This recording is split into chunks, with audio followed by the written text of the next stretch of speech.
Hi, this is Rajesh Sharma. Hyderabad మహానగరానికి సంబంధించి కేంద్ర ప్రభుత్వం కూడా ఎంత ప్రయారిటీ ఇస్తుంది అనడానికి ఈ వీడియో, ఇందులో నేను చెప్పబోయే కంటెంట్ ఒక పెద్ద ఉదాహరణగా కనిపిస్తుంది. కానీ సమస్యల్లా ఒకటే, కేంద్ర రాష్ట్రాలలో వేరువేరు పార్టీలు అధికారంలో ఉండడం వల్ల కొంత ఇబ్బందికరమైన పరిస్థితులు తలెత్తుంటాయి. సో ప్రతిపాదించిన ప్రాజెక్టులు అనుకున్న సమయానికి పట్టాలెక్కవు. ఇది జరుగుతూనే ఉంది. గత 11 సంవత్సరాలుగా మనం చూస్తున్నాం. మొదట్లో తెలంగాణ ఏర్పడ్డ మొదట్లో కొద్దిగా వేరుగా ఉండింది. ఆ తర్వాత ఎప్పుడైతే గత బీఆర్ఎస్ పార్టీకి సంబంధించి బీజేపీతో వైరం రావడం, ఇక ఇప్పుడైతే కాంగ్రెస్ బీజేపీల మధ్య వైరం మనకు తెలిసింది. ఇట్లా కేంద్ర ప్రభుత్వం రాష్ట్రానికి ఇవ్వదలిచిన ప్రాజెక్టులు కూడా ఒక్కోసారి డిలే అవుతూ ఉంటాయి. దానికి ఒక పెద్ద ఉదాహరణ మనకు జహీరాబాద్ దగ్గర NIMS, national investment and manufacturing zone 2013లో యూపీఏ ప్రభుత్వం అనౌన్స్ చేసింది 12,650 ఎకరాలలో దాన్ని డెవలప్ చేస్తామని. ఇప్పటికీ నాకు తెలిసి 4-5 వేల ఎకరాలు కూడా భూసేకరణ జరగలేదు. ఎందుకంటే భూసేకరణ బాధ్యత రాష్ట్ర ప్రభుత్వానిది, ఆ ప్రాజెక్ట్ ఏర్పాటు చేయడం కేంద్ర ప్రభుత్వానిది. సో సమన్వయం లేక ఎలాంటి ఇబ్బందులు వస్తాయనడానికి ఇది ఒక ఉదాహరణ. సరే, ఇదంతా దేనికి అంటారా? ఇప్పుడు హైదరాబాద్కు సంబంధించి 2 తెలుగు రాష్ట్రాలకు సంబంధించి కూడా వార్త కూడా ఇది. బట్ హైదరాబాద్ సెంట్రిక్ గా నేను వీడియో చేస్తున్నాను కాబట్టి హైదరాబాద్ సెంట్రిక్ గానే చెప్తాను, తెలంగాణ సెంట్రిక్ గానే చెప్తాను. దేశంలో ఇప్పటి వరకు బుల్లెట్ రైలు లేదు. ఫస్ట్ బుల్లెట్ రైలు 2032 కల్లా వస్తుంది అని మనం జరుగుతున్న వార్తలను బట్టి తెలుస్తుంది, బిట్వీన్ అహ్మదాబాద్ టు ముంబై. దానికి సంబంధించి శరవేగంగా పనులైతే కొనసాగుతున్న పరిస్థితి. ఇప్పుడు లేటెస్ట్ గా అది ముంబై అంటే దేశంలో మొట్టమొదటిది అహ్మదాబాద్ ముంబై మధ్య. కానీ హైదరాబాద్ సెంట్రింగ్ గా ఏకంగా 3 బుల్లెట్ రైళ్లకు ఒక స్టడీ జరుగుతుంది.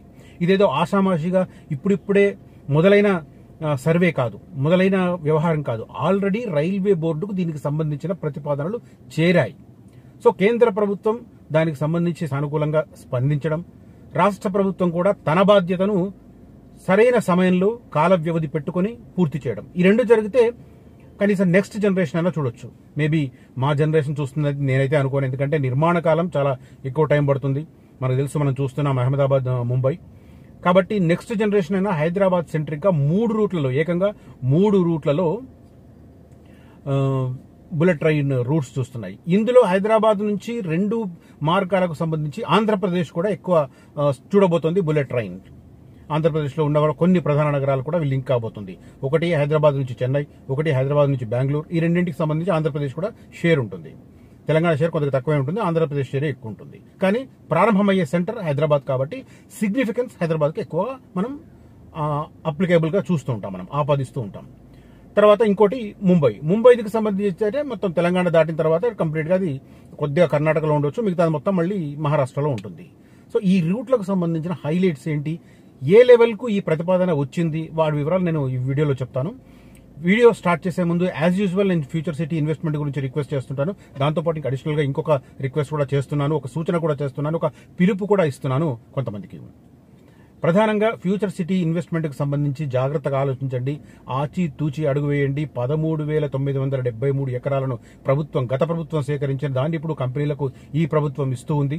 అందులో ప్రధానంగా ఫార్మా రంగానికి సంబంధించినవి ఫస్ట్ వస్తాయి. బికాజ్ హైకోర్టు ఒక అఫిడవిట్ కూడా ఫైల్ చేసింది, ప్రభుత్వం హైకోర్టులో ఒక అఫిడవిట్ ఫైల్ చేసింది ముందు ఫార్మా డెవలప్ చేస్తామని చెప్పి. కాబట్టి యాచారం మేడిపల్లి ఏరియా చాలా చాలా క్రూషియల్ అవుతుంది. దాంతోపాటు లేటెస్ట్ ప్రతిపాదన ఈ ఫ్యూచర్ సిటీ నుంచి అమరావతికి 220 కిలోమీటర్ల దూరంతో ఒక 8 లైన్ల గ్రీన్ఫీల్డ్ ఎక్స్ప్రెస్ హైవే, అది కూడా శరవేగంగా పట్టాలెక్కుతుంది. సో దానికి సంబంధించిన డిపిఆర్ 2-3 months లోనే రెడీ అవుతుంది. కాబట్టి అక్కడ ఇన్వెస్ట్ చేయడం అనేది కరెక్ట్. ప్రైస్ పరంగా కూడా అనవసరమైన హైప్ క్రియేట్ చేసిన మీర్ ఖాన్పేట, కుర్మిద్ద ఏరియాలతో పోలిస్తే ఈ ఏరియాలో చాలా రీజనబుల్ గా ఉంటాయి ప్రైసింగ్ కూడా. దాంతో ఆల్మోస్ట్ ఒక 20-25% తేడా ఉంటుంది అక్కడికి ఇక్కడికి. కాబట్టి అనవసరమైన హైక్ ఏరియాలు కాకుండా ఎక్కడైతే భూసేకరణ కూడా జరగలేదో అక్కడ మీరు ఎక్కువ ధరలకు కొనే బదులు భూసేకరణ జరిగి ప్రభుత్వాలు ఆల్రెడీ వివిధ సంస్థలతో అగ్రిమెంట్స్ చేసుకున్న ఏరియాలో ఇన్వెస్ట్ చేస్తే సూనర్ ఆర్ లేటర్ అక్కడ మీకు డెవలప్మెంట్ వస్తుంది. ఇంకా భూసేకరణ జరగని ప్రాంతాలలో ఇన్వెస్ట్ చేస్తే భూసేకరణ జరగాలి, దాన్ని మాస్టర్ ప్లాన్ రెడీ అవ్వాలి, ఇంటర్నల్ డిజైన్స్ అవ్వాలి, ఆ తర్వాత కంపెనీలతో ఎంఓయూలు చేసుకోవాలి, ఆ తర్వాత అవి ఏర్పాటు చేయాలి. It takes longer time than first phase. కాబట్టి ఆచితూచి అడుగులు వేయండి, మాస్టర్ ప్లాన్ చూడండి. నన్ను కలిస్తే నేను ఎక్స్ప్లెయిన్ చేస్తాను క్లియర్ గా. బట్ కలవకుండా గుడ్డిగా అక్కడికి వెళితే మాత్రం అర్థం కాదు. చాలా మంది రోడ్ల విషయంలో కూడా కన్ఫ్యూజ్ అవుతున్నారు. నేను నన్ను కలిసిన ప్రతి ఒక్కరికి అది ఎక్స్ప్లెయిన్ చేస్తాను, ఏ రోడ్ ఏంటి అనేది కూడా. రైట్. అది దాంతోపాటు రియల్ ఎస్టేట్ రంగంలోకి రావాలని చాలా మంది అనుకుంటారు. సేమ్ టైం భయపడుతూ ఉంటారు.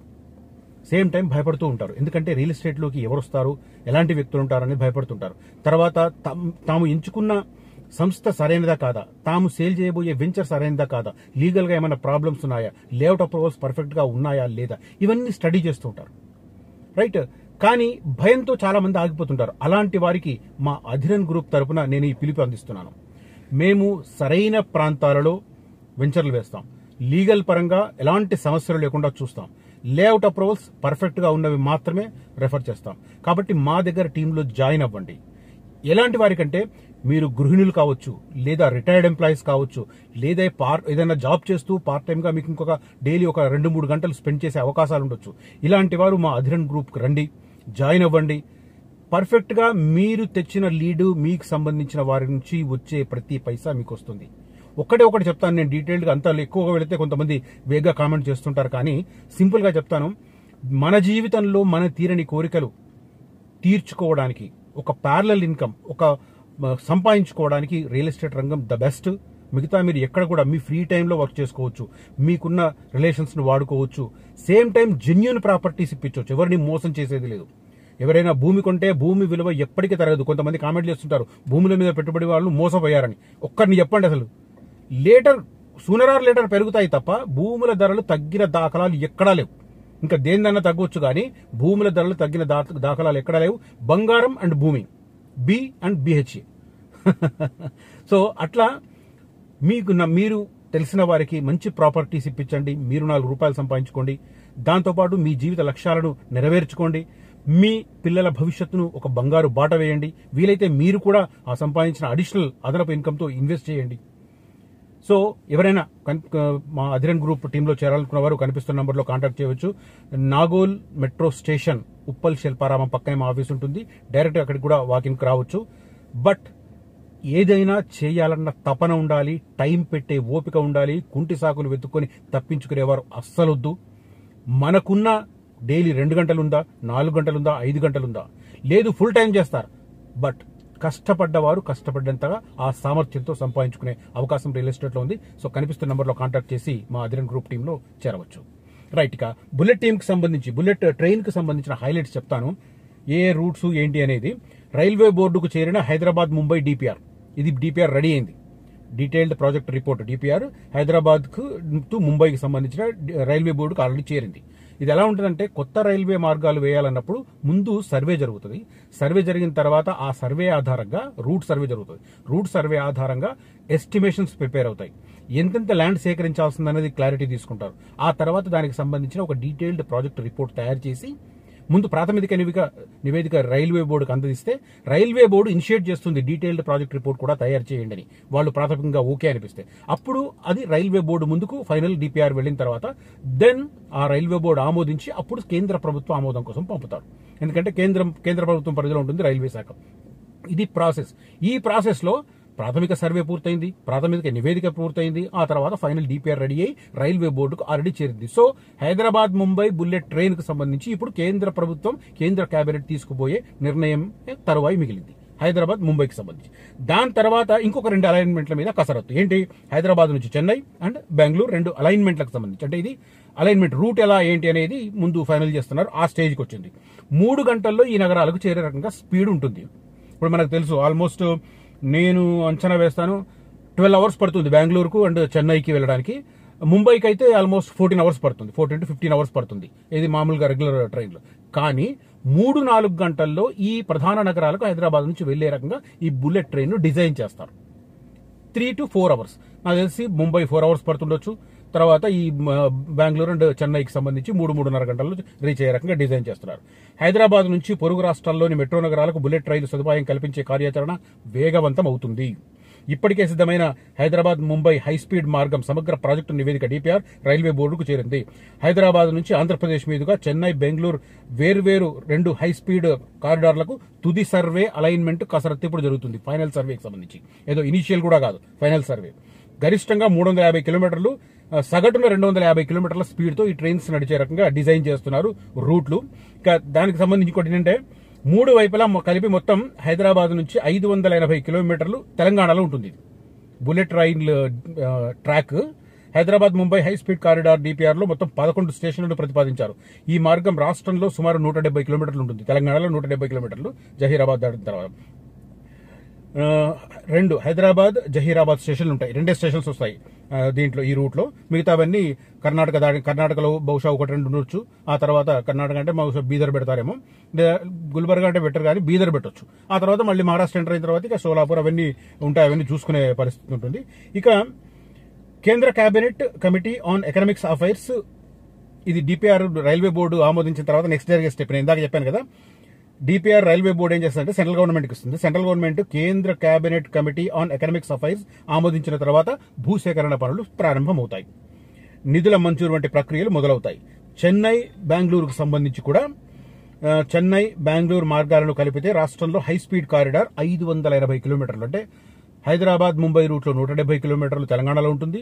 మిగతా 2 కూడా కలిపితే, చెన్నై అండ్ బెంగళూరు రూట్లు కూడా కలిపితే 580 కిలోమీటర్లు ఉంటుంది. ఇక ప్రాథమిక సమాచారం మేరకు హైదరాబాద్ బెంగళూరు రూట్ మొత్తం 628 కిలోమీటర్లు అయితే తెలంగాణలో 230 కిలోమీటర్లు, కర్నూలు దాకా బోర్డర్ దాకా. ఆ తర్వాత ఆంధ్రప్రదేశ్లో 300 కిలోమీటర్లు, కర్ణాటకలో కేవలం 96 కిలోమీటర్లు ఉంటుంది హైదరాబాద్ బెంగళూరు బుల్లెట్ ట్రైన్.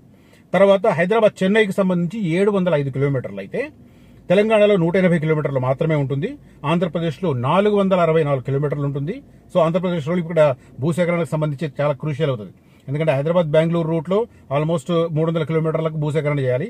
హైదరాబాద్ చెన్నై రూట్లో 464 కిలోమీటర్లకు భూసేకరణ చేయాలి. సో ఫండింగ్ అనేది అక్కడ కొద్దిగా ఇబ్బందికరమైన మారుస్తుంటుంది. ఓవరాల్ గా దీని కాన్సెప్ట్ కూడా Hyderabad via Chennai Bengaluru high speed corridor తుది సర్వే పనులు చేపట్టిన రైల్వే అనుబంధ రైట్స్ అనే సంస్థ దీన్ని రెడీ చేస్తుంది. హైదరాబాద్ నుంచి చెన్నైకి కాజీపేట నల్గొండ మీదుగా 2 మార్గాలు ఉన్నాయి ప్రస్తుతం ఉన్నది. మరి ఏ రూట్లో చేస్తారు, ఎందుకంటే తక్కువ దూరం వచ్చే రకంగా ప్లాన్ చేస్తారు, ఎక్కువ వేగం వెళ్లే రకంగా ట్రాక్ డిజైన్ చేస్తారు. తర్వాత ఇవి మాత్రం కంప్లీట్ గా కొత్త మార్గాలు వేస్తారు. ఇప్పుడు ఎగ్జిస్టింగ్ ఉన్న ట్రాక్స్ ను వాడుకోరు. ఎక్స్క్లూజివ్ ట్రాక్స్ ఉంటాయి. ఎక్స్క్లూజివ్ ఆ ట్రాక్స్ మీదకి ఎలాంటి పశువులు కానీ లేదా వాహనాలు కానీ ఏవి రాకుండా, మనుషులు కానీ రాకుండా 2 వైపులా కూడా స్ట్రిక్ట్ గా ఫెన్సింగ్ ఉంటుంది. అదంతా మెయింటైన్ చేస్తేనే ఆ స్పీడ్ మెయింటైన్ చేసే అవకాశం ఉంటుంది. ప్రస్తుతం హైదరాబాద్ నుంచి చెన్నై బెంగళూరులకు రైలు ప్రయాణ సమయం 12-13 గంటలు పడుతుంది. ఆయా నగరాలను 3 గంటల్లో చేరుకునే లక్ష్యంతో బుల్లెట్ ట్రైన్ ప్రాజెక్టును డిజైన్ చేస్తున్నారు. హై స్పీడ్ బుల్లెట్ రైలు కారిడార్లను పాత వాటితో సంబంధం లేకుండా, పాత ట్రాక్ లో సంబంధం లేకుండా కొత్తగా నిర్మిస్తారు. అవి కూడా మళ్ళీ గ్రీన్ ఫీల్డ్. మనకు తెలుసు గ్రీన్ ఫీల్డ్ అంటే చాలా కన్ఫ్యూజ్ అవుతారు. ఏ లేదు, అటుపక్కన ఇటుపక్కన చెట్లు పెంచడమే.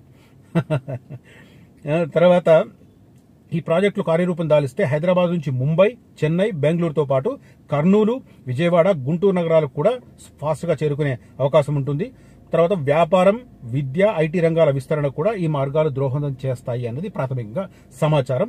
ఇది దీనికి సంబంధించి బుల్లెట్ ట్రైన్ కు సంబంధించి మేబీ రేపే అవుతుందని చెప్పి నేనేం చెప్పట్లేదు. జస్ట్ బుల్లెట్ ట్రైన్ కు సంబంధించిన ప్రతిపాదనలు వేగవంతం అవుతున్నాయి. హైదరాబాద్ ముంబైకి సంబంధించి డిపిఆర్ రెడీ అయింది. కేంద్ర కేబినెట్ కమిటీ ఏదైతే ఉంటుందో ఎకనామిక్స్ అఫైర్స్ పైన, ఆర్థిక విషయాల మీద ఉన్న కేంద్ర కేబినెట్ కమిటీ దీన్ని విచారించి అది ఫైనల్ చేస్తే ఆ తర్వాత భూసేకరణ, నిధులకు సంబంధించిన కార్యాచరణ మొదలవుతుంది. ఇక ఈ 2 మార్గాలు చెన్నై అండ్ బెంగళూరు మాత్రం ఇప్పుడు ప్రాథమిక సర్వే పూర్తి చేసుకుని నెక్స్ట్ లెవెల్ సర్వేకి అలైన్మెంట్ దశకు వెళ్ళినాయి. అలైన్మెంట్ వన్స్ కంప్లీట్ అయిందంటే ఏదైనా ఒక సంస్థకి, ఇప్పుడు రైట్స్ అనే సంస్థ స్టడీ చేస్తుంది. ఆ రైట్స్ అనే సంస్థ డిపిఆర్ ఫైనల్ చేసిన తర్వాత అది కూడా సేమ్ ఇదే ప్రాసెస్ లో ముందు రైల్వే బోర్డు ఆమోదం, ఆ తర్వాత కేంద్ర కేబినెట్ ఆన్ ఆర్థిక అంశాల మీద ఉన్న కేంద్ర కేబినెట్ ముందుకెళ్లి అది ఆమోదం పొందితే అప్పుడు భూసేకరణ ప్రాసెస్ బిగిన్ అవుతుంది. ఎంత టైం పడుతుంది ఏందనేది ఆ వార్తలో లేదు. నేనైతే టైం పడుతుందని అనుకుంటాను. ఎందుకంటే ఆంధ్రప్రదేశ్ కొంత ఆర్థిక పరిస్థితి బాగాలేదు, అక్కడ ఎన్డీఏ ప్రభుత్వం ఉన్నప్పటికీ కూడా. కాబట్టి అక్కడ ఎక్కువ భూసేకరణ జరగాల్సి ఉంటుంది, అదొక ఇష్యూ. తెలంగాణకు సంబంధించి ఇక్కడ కాంగ్రెస్ అండ్ బీజేపీ ఈ వైరం ఎలాగో ఉంటుంది. ఎందుకంటే మెట్రో రైలు పంపి 10 నెలలు అవుతుంది, ఇప్పటికి ఇంకా ఆమోదం పొందలే. మెట్రో సెకండ్ ఫేజ్ పార్ట్ 1 కి సంబంధించి. పార్ట్ 2 వెళ్ళి కూడా 3 నెలలు దాటిపోతుంది, అది ఇంకా క్లియర్ కాలే. కాబట్టి ఇట్ టేక్స్ టైం అని అనుకుంటాను. బట్ ఎనీవే నెక్స్ట్ జనరేషన్ అయితే హైదరాబాద్ నుంచి బుల్లెట్ ట్రైన్లను చూడబోతోంది. బుల్లెట్ ట్రైన్స్ అంటే మనం చైనా లేదా జపాన్ ఇట్లాంటి దేశాలను చూస్తాం. మన దేశంలో కూడా బుల్లెట్ ట్రైన్ రావాలని కోరుకునే వాళ్ళు చాలా మంది ఉంటారు, దేశభక్తులు. రావద్దని కోరుకునే వాళ్ళు కూడా ఉంటారు, వాళ్ళ నియమనాలు మీరే తెలుసుకోవచ్చు. రైట్, ఇది ఈ కంటెంట్, ఈ సమాచారం కనుక నచ్చితే ఈ వీడియోను లైక్ చేయండి, నలుగురితో వీడియోను పంచుకోండి. ఈ వీడియో చూసినందుకు ధన్యవాదాలు. Thank you so much for watching this video. Signing off, Rajesh Sharma.